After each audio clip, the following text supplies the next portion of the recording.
That morning, I stood alone in my bookstore, listening to the quiet tick of the old clock above the door. My name is Leo, and I am 29 years old.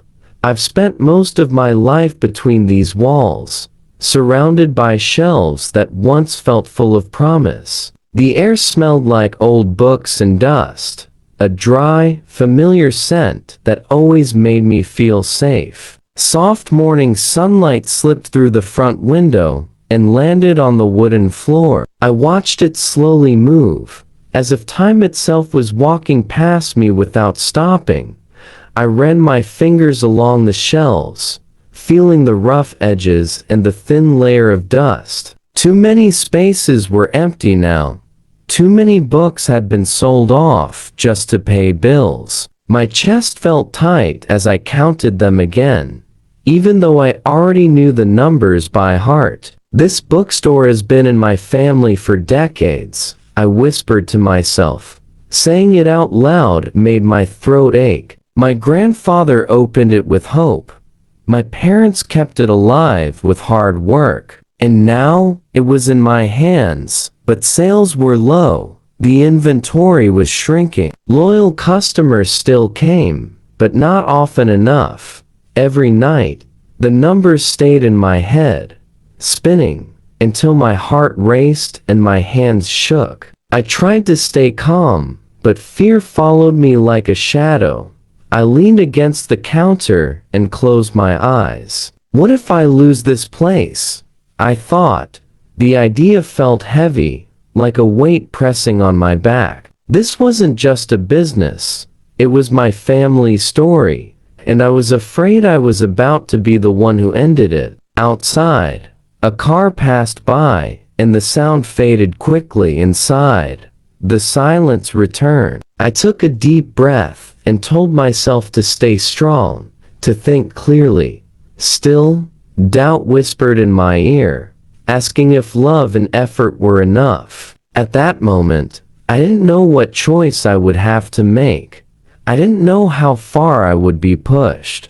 I only knew one thing. I didn't know then that this was the beginning of everything. I inherited the bookstore 3 years ago, right after my father passed away. The keys felt heavier in my palm than I expected. That morning, I unlocked the door and promised myself I would protect this place, no matter how hard it became. Every day followed the same quiet rhythm. I arrived early, turned on the lights, and listened to the wooden floor creak under my steps. The smell of paper and ink greeted me like an old friend. I like starting the day by organizing the shelves, making sure each book was in its place. After that, I checked the inventory with the pen and a tired notebook. Numbers stared back at me, honest and cold. I often sighed and shook my head, then told myself, just keep going, Leo. By mid-morning, the first familiar faces appeared. Mrs. Turner always asked the same question with a smile. Good morning, Leo. Any new books today? I usually laughed softly and answered, not yet, but I'm looking. These loyal customers were the heart of the store. Some came for novels, others just came for a short talk. Their voices filled the room, mixing with the sound of turning pages. When they said, "This place feels like home," my chest warmed, even on difficult days. Slow afternoons were my favorite. I made a cup of coffee behind the counter and let the steam rise into the quiet air. I sat near the window, watching people pass by, hoping one of them would walk in. Sometimes they did. Often they didn't. I thought about how this store shaped my life. I grew up doing homework on that same counter. I learned patience from waiting for customers and courage from every slow month. This wasn't just where I worked, it was where I belonged. Still, fear stayed close. Each empty hour felt louder than the last. I imagined the lights turned off for good, the shelves bare, the door locked forever. My hands tightened around my coffee cup when that thought came. If this place closes, I thought, I'll lose more than a job. I'll lose memories. I'll lose purpose. I'll lose a piece of myself. That evening, as I closed the shop, I stood by the door a little longer than usual. The quiet felt different, heavier somehow. I didn't know it yet, but this normal life, this routine I depended on, was about to be tested in ways I wasn't ready for. 3 days later, everything changed. That afternoon, the store was unusually quiet. No footsteps, no voices, only the heavy silence pressing against the walls. Harsh sunlight poured through the front window, brighter than I liked, showing every crack in the wooden floor and every empty space on the shelves. The letter arrived with the mail, slipped under the door. I picked it up without much thought. The paper felt thin and ordinary, but my hands started to tremble the moment I saw the bank's name at the top. I stood behind the counter and opened it slowly. My heart began to pound so loudly, I was sure the whole store could hear it. Your loan payment is overdue. I read the sentence again, then again. The words refused to change. A tight feeling grabbed my chest. I leaned on the counter, breathing fast. This can't be right, I thought. I paid what I could. My fingers shook as I turned the page, my eyes rushing over numbers and warnings I didn't want to see. How did it get this bad? I whispered to the empty room. The silence answered me. I pulled out my sales records and spread them across the counter. One by one, the truth showed itself. Low sales, falling income, inventory shrinking faster than I could replace it. The numbers were clear now, cruel and honest. I had been avoiding them, hoping things would improve on their own. My heartbeat raced as fear settled deep in my stomach. I paced between the shelves, running my hand through my hair. The smell of old books, usually comforting, felt heavy and sad. I thought about all the late nights, all the effort, all the love I poured into this place. Was it still not enough? I asked myself. For the first time, a painful thought formed clearly in my mind. Passion alone would not save this bookstore. I sat down hard on the old chair behind the counter. My legs felt weak. Outside, people walked past the window, laughing and living their lives, unaware that my world was shaking apart. I imagined calling the bank. I imagined explaining. I imagined failing. Each thought made my chest tighten more. I pressed my palms together, trying to stop the shaking. That moment broke something inside me. It was no longer just fear. It was panic, sharp and real. I finally understood what I had been avoiding since the beginning. If nothing changed, I was going to lose everything. And deep down, I knew this letter was not the end. It was a warning, a push toward a difficult choice I wasn't ready to face yet, but soon would have to. The next week, I told myself I would fight back. That morning, I opened the bookstore earlier than usual and stayed late into the night. I rearranged the shelves, checking the inventory again and again, hoping I had missed something. My shoulders felt heavy, but I kept moving, afraid that stopping would mean giving up. I decided to advertise the old-fashioned way. I printed flyers at the small shop down the street. The smell of printer ink filled the air, sharp and uncomfortable. I stacked the papers neatly, even though my hands were already tired.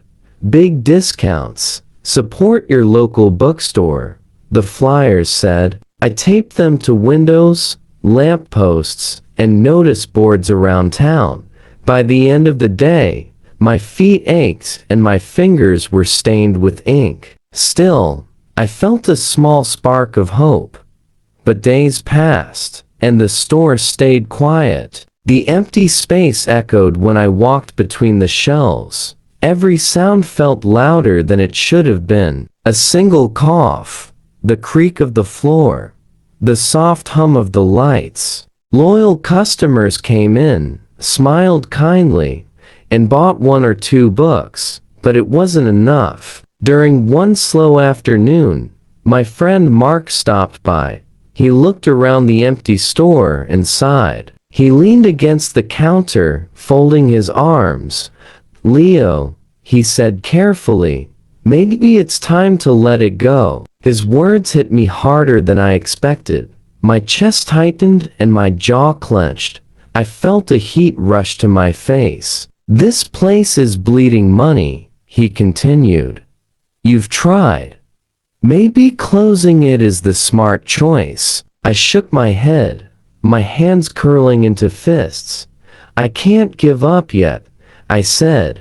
My voice was lower than I wanted. "This bookstore is my family. It's not just a shop." Mark didn't argue. That almost made it worse. He just nodded, his eyes full of doubt, and left quietly. The bell above the door rang softly as it closed behind him. I stood there alone, staring at the crumpled flyers on the counter. I picked one up and smoothed it out, even though it was already too late.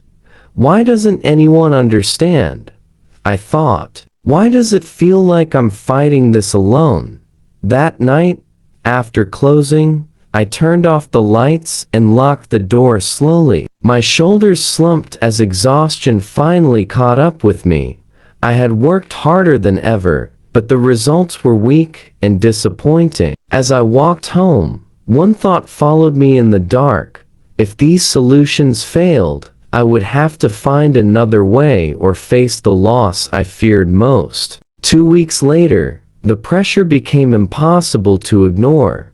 Every night, I sat alone behind the counter with only a small desk lamp lighting the space. Its yellow glow made long shadows on the walls, stretching across the shelves like silent reminders. The smell of cold coffee filled the air, bitter and forgotten, just like the hope I tried to hold on to. Stacks of unpaid bills lay in front of me: rent, electricity, supplier invoices.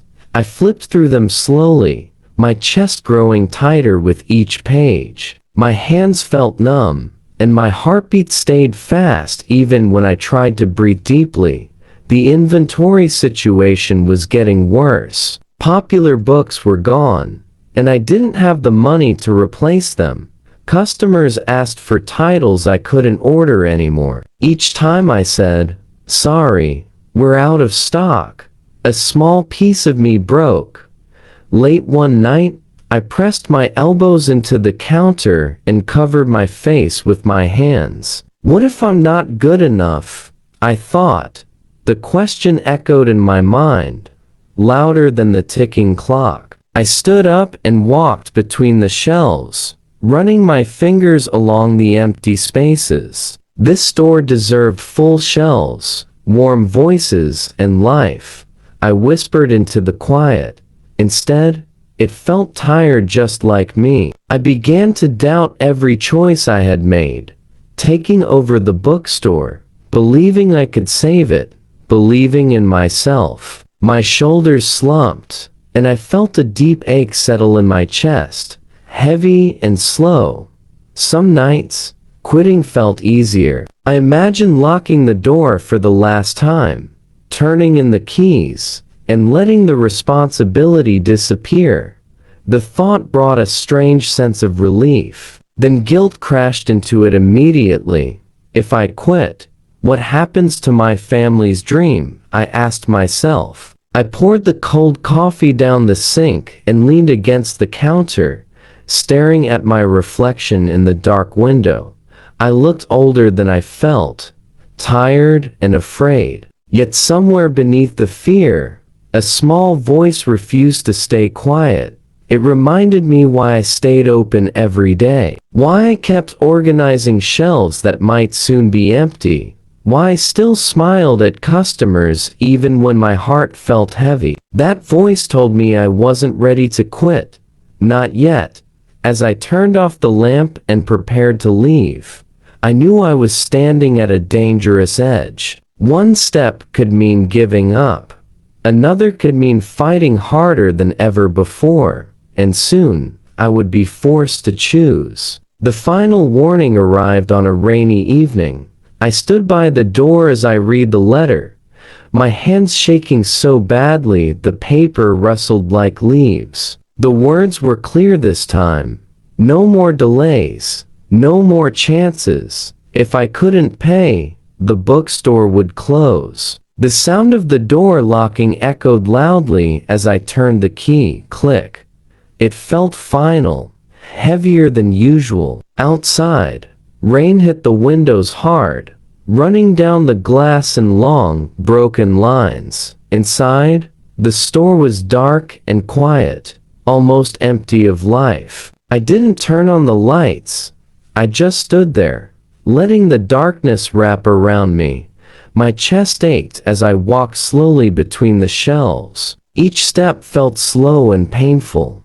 I touched the wood, the books, the counter, like I was saying goodbye without meaning to. The smell of paper and old ink filled my lungs, and my throat tightened. "I'm sorry," I whispered, my voice barely there. I wasn't sure who I was talking to. Grandfather, parents, the town, or the store itself. I sat down on the floor behind the counter, my back against the wood, my knees pulled close to my chest, and my hands trembled in my lap. This is the end, I thought. The words scared me, but they also felt true. Images rushed through my mind. Customers chatting between shelves, children choosing their first book, my family standing proudly in front of the store years ago. I had promised myself I wouldn't be the one to let it die, and yet, here I was. "I failed you," I said softly to the empty space. The rain grew louder, matching the heavy feeling inside me. I felt small, broken, and deeply alone. All the effort, all the long nights, all the love, it still hadn't been enough. Shame settled in my chest, deep and cold. I stayed there for a long time, staring at the dark ceiling, listening to the rain and the slow beat of my heart. I didn't cry. I felt past that, empty. At that moment, I truly believed there was no way forward. But sometimes, the darkest hour hides a quiet truth, and although I couldn't see it yet, this was not the end. It was the point just before everything began to change. The change began quietly the morning after the rain. I unlocked the bookstore and stood still for a moment, breathing in the familiar smell of paper and wood. The light felt warmer that day, softer. I don't know why, but something inside me shifted. I looked around and asked myself a simple question. Why did I love this place in the first place? The answer came quickly. It wasn't the money. It was the people, the stories, the feeling of belonging. I straightened my back and whispered, "Let's try something new." That afternoon, I began planning. I wrote ideas on scrap paper and taped them to the counter. Community readings, small author events, a children's story hour. I even opened a social media page for the bookstore, something I had avoided before. My hands shook as I posted the first message, but this time it felt like excitement. I printed fresh posters and hung them in the windows. Their bright colors stood out against the shelves. Warm lighting filled the space as I moved lamps closer to reading corners, making the store feel alive again. The first event was small. Only 5 people showed up. Still, laughter filled the store for the first time in weeks. The sound made my chest feel light, like I could finally breathe. One of my regular customers, Mrs. Harris, smiled at me and said, "We believe in you, Leo." Her words stayed with me. Slowly, more people came. Friends told friends. Families returned. Loyal customers brought others with them. They bought books, shared posts online, and stayed longer, talking between the shelves. Sales didn't jump overnight, but they improved little by little. One evening, as I counted the day's earnings, I noticed my hands weren't shaking. My heart felt steady. Hope had returned, not loud or sudden, but strong and real. I stood behind the counter, listening to voices and soft laughter echo through the store. The bookstore felt full again, not just with books, but with life. I knew the fight wasn't over. There was still work ahead, still challenges. But for the first time in a long while, I didn't feel alone.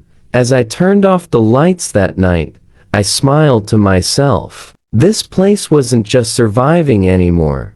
It was beginning to grow. 7 years later, I stand in the same bookstore, but it feels like a completely different world. The shelves are full now, packed tightly with books of every kind. Their colors and shapes create a quiet beauty that still amazes me. Warm air flows through the open windows, carrying the fresh smell of coffee from the small corner cafe we added last year. The store is busy. Conversations blend together. Soft laughter, excited voices, the sound of pages turning. Every step I take across the wooden floor is steady and sure. I no longer walk with fear in my chest. Sometimes I pause near the counter and simply watch. A group of students sits on the floor, listening to a local writer read from his new book. Near the window, two elderly women sip coffee and talk about their favorite stories. A child pulls on her father's sleeve, asking for just one more book. This place has changed so much, someone says behind me. I turn and smile. It's Mark, my old friend. His eyes move around the store, full of surprise and respect. It really has, I reply, feeling a quiet pride settled inside me. He nods and adds softly, "You saved it." I shake my head. "We saved it," I say, looking at the people filling the space. This bookstore is no longer just mine. It belongs to the town now. Running this place still isn't easy. I work long hours. I plan events and manage inventory and listen to ideas from the community. But the fear that once followed me is gone. Its place is confidence, earned, tested, and strong. Sometimes, early in the morning, I unlock the door and remember that dark, rainy night years ago. I remember sitting on the floor, believing it was the end. Now, as sunlight fills the room and voices rise around me, I know how wrong I was. This bookstore didn't just survive. It became a heart, a place where stories are shared, dreams grow, and people feel at home. Not only of what I built, but of the choice I made to never give up.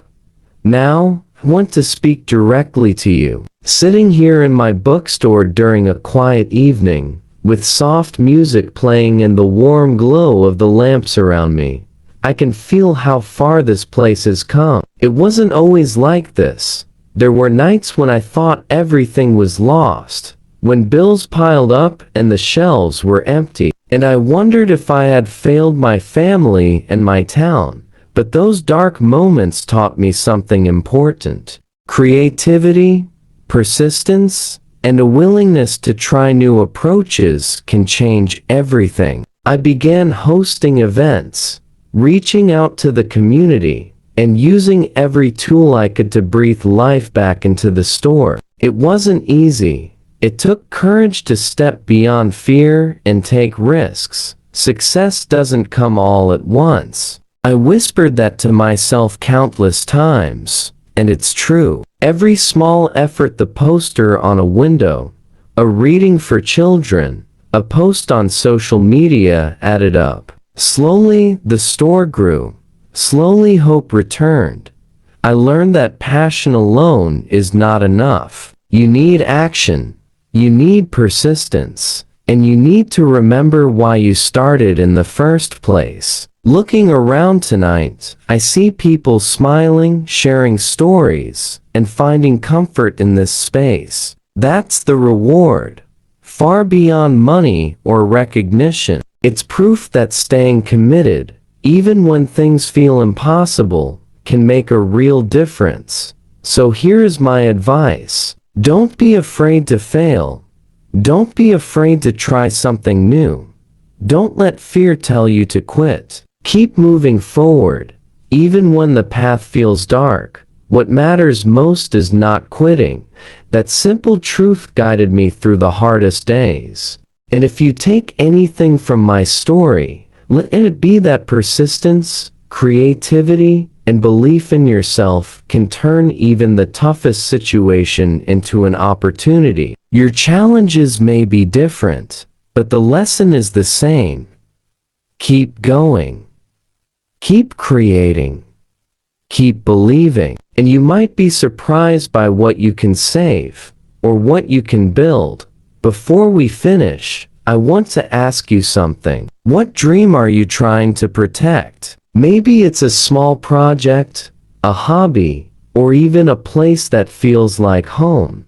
I'd love to hear your story. Share it in the comments below. If you enjoyed this journey with me, don't forget to like the video and subscribe to English Shadowing Stories for more heartwarming tales that help you learn English while feeling inspired. Remember, every challenge is an opportunity in disguise.